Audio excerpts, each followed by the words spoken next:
Saint Pierre and Miquelon, the last French colony in North America.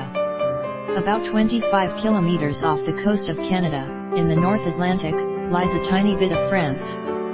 It's a string of islands belonging to the archipelago of Saint Pierre and Miquelon, which despite being located nearly 4,000 kilometers away from the mainland are still under French control. These islands represent the last foothold of colonial France in the Atlantic. The islands of St.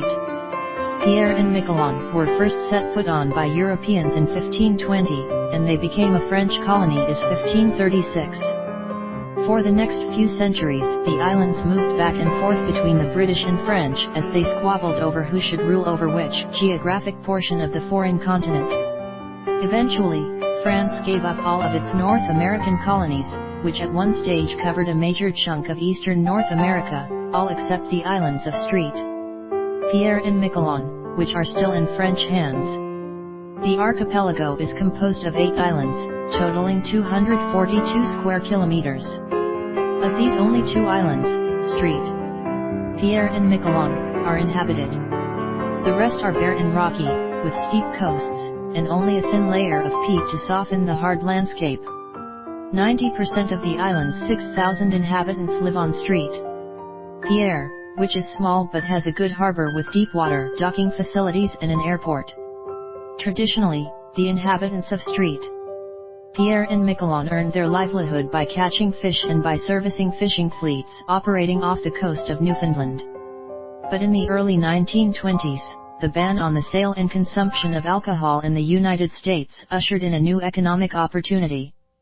St. Pierre and Miquelon, being a French colony, became the de facto hub for smuggling liquor into North America.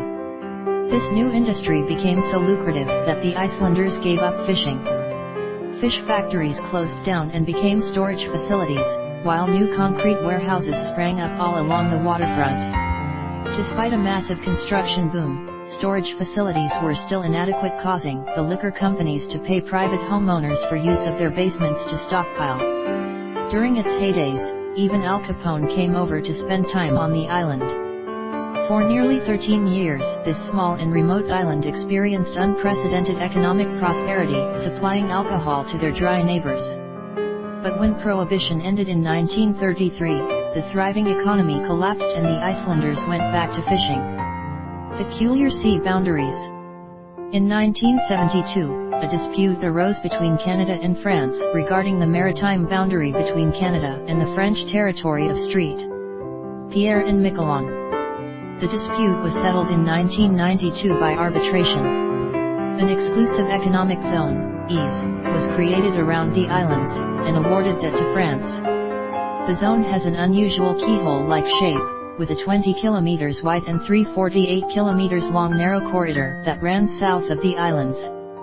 The corridor was supposed to give France access to its EEZ from international waters without having to pass through the Canadian EEZ. However, the boundaries were not properly drawn, and as evident from the map above, Canada's zone extends well beyond France's, cutting off the intended access route. As per New York Times, the maritime boundary contained another blunder. The maritime border, halfway between St.